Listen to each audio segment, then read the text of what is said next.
Every once in a while, a C5 Corvette owner will take a look at the oil pressure gauge and think to themselves, oh my God, my oil pressure, is it too low? And for good reason. Sometimes low oil pressure means your engine has already sustained serious internal mechanical damage and you're pretty much screwed. And other times it means that your oiling system has sustained some sort of damage, and if you don't fix it immediately, you're likely to destroy your engine. And yet there's other times when it's simply a problem with your oil pressure sending unit, the wiring, or perhaps even the gauge itself. So let's dig into all things oil pressure and see if we can make sense of everything I just said next. Toys for Life. When someone is concerned about their C5's oil pressure, a lot of times they'll jump on an internet forum and ask the question, what is the normal C5 Corvette oil pressure? And that'll typically lead to a series of different answers and perhaps even arguments. So what is the normal oil pressure for a C5 Corvette, and why the heck should you believe me? Well, being as how oil pressure is so critically important, you shouldn't just take my word for it. So I'm going to go ahead and quote information from a couple of different sources that is deemed credible to get some pressure numbers to get us started. First, directly from GM in the 1999 Corvette Owner's Manual, it says the oil pressure should be between 20 and 80 pounds per square inch.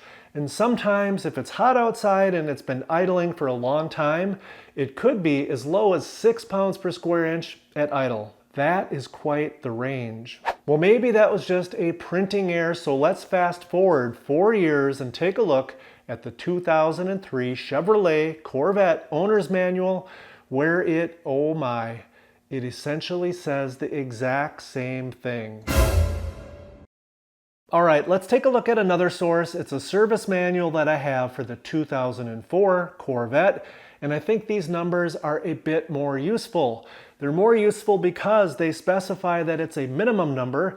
It's when the oil is hot and it's at various RPMs. Here it says that the minimum acceptable oil pressure with the oil hot and at idle is 6 pounds per square inch, and the G is for gauge.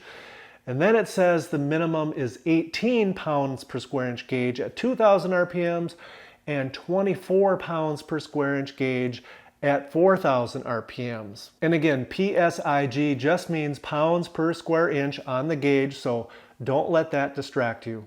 So now we know what the minimum acceptable oil pressures are at various RPMs with hot oil according to General Motors. That having been said, those numbers are pretty low, and I think there's a lot of guys out there that would absolutely freak out if you saw numbers that low on your oil pressure gauge. Let me know in the comments below if you agree or disagree with me. Now let's take a look at another source of information for LS oil pressure. Melling is a large, respected company that has been around for a long time, and they make oil pumps for all kinds of engines, including our LS engines. Melling indicated in a recent LS oil pump video that they typically go with the industry standard, which is 10 pounds per square inch of oil pressure for every 1,000 RPMs of engine speed. Hi, I'm Cal from Melling. Thanks for clicking. Judging from the calls we've been receiving in the tech department, we need to spend some time discussing the factory installed and optional springs included with the GM LS series oil pumps. When selecting the correct spring for a given application, we use the industry standard of 10 psi per 1,000 RPMs. I also took away from that video that they would suggest using an oil pressure relief spring in the oil pump to match the maximum intended RPM of the engine the pump is going into. So if you had an engine that you were going to redline at 7,000 RPMs, they would suggest a 70-pound oil pressure relief spring. So if the engine will have a 6,000 RPM redline, we would want a bypass setting of at least 60 psi. The M295 HV pump will have a factory-installed red 70 psi spring and will include an optional blue spring that will decrease the bypass setting by 10 psi. Which incidentally should be the maximum pressure you would ever see on your oil gauge with that spring with hot oil. By the way, if you follow the decades-old industry standard of 10 pounds per square inch for every 1,000 engine RPMs, you theoretically could see at idle of say 650 RPMs with hot oil, pressure that is below 10 pounds per square inch on your gauge. I seriously cannot recall the last time I saw 10 pounds per square inch or less oil pressure on the gauge of an otherwise healthy engine. Something to think about, because I think that is something that would seriously worry most of us. So all this talk about oil pressure has me getting a little bit paranoid about how much oil pressure the C5 has at various RPMs with both hot and cold oil. I've got to find out. So upon initial startup with the oil temperature at 73 degrees Fahrenheit, idling at 950 RPMs, I have 42 pounds per square inch of oil pressure. Bumping the RPMs up to 2000, I now have 52 pounds per square inch with an oil temperature of 79 degrees Fahrenheit. I went for a short ride to get the C5's oil temperature up to normal operating temps, which in this case is 203 degrees, and I now have 32 pounds per square inch of oil pressure at 850 RPMs and 42 pounds per square inch of oil pressure at 2000 RPMs.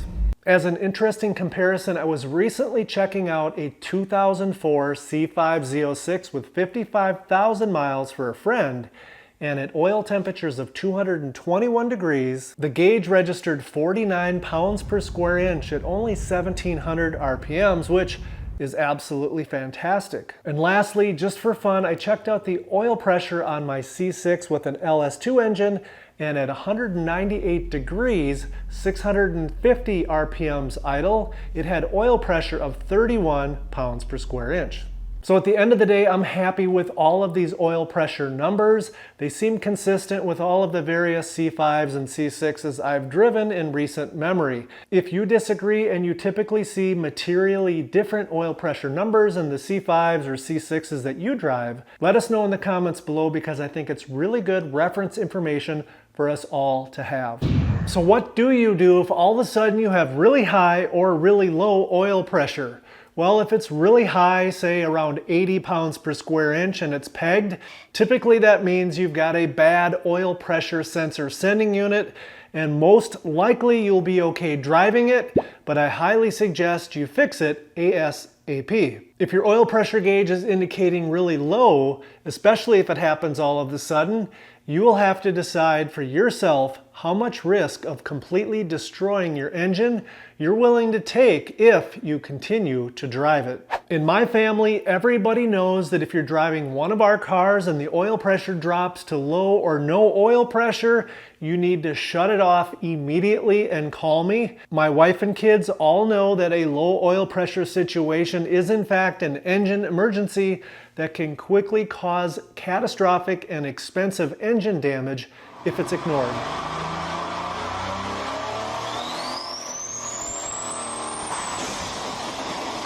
This actually did happen to me with my wife about 20 years ago. She was driving along on the interstate when all of a sudden the oil pressure warning light came on, and she actually remembered the preaching that I had done about this very scenario. I met her on the side of the road with this mechanical oil pressure gauge in hand, and I proceeded to test the oil pressure of the engine, and thankfully it turned out that the oiling system was completely normal, so she was able to drive it home. Once back at the shop, further testing revealed that it was a faulty oil pressure sending unit, so it turned out to be a quick and easy fix, but you never know unless you actually test it, and the next time it could be a real oiling problem and be very expensive if ignored. So if I was driving along and the C5 were to lose oil pressure on the gauge, I would absolutely shut it off and have it towed back to the shop. Because these days I'm a little bit smarter than I used to be back then, and I generally don't work on cars on the side of the freeway anymore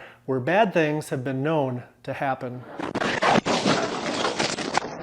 So here's a list of ideas that you can print screen if you'd like, if all of a sudden your C5 has high or low oil pressure. So hopefully you've learned a thing or two from this video, and if you did, I'd appreciate it if you'd tap that thumbs up below, subscribe so you don't miss the next video, and most of all, thanks for watching.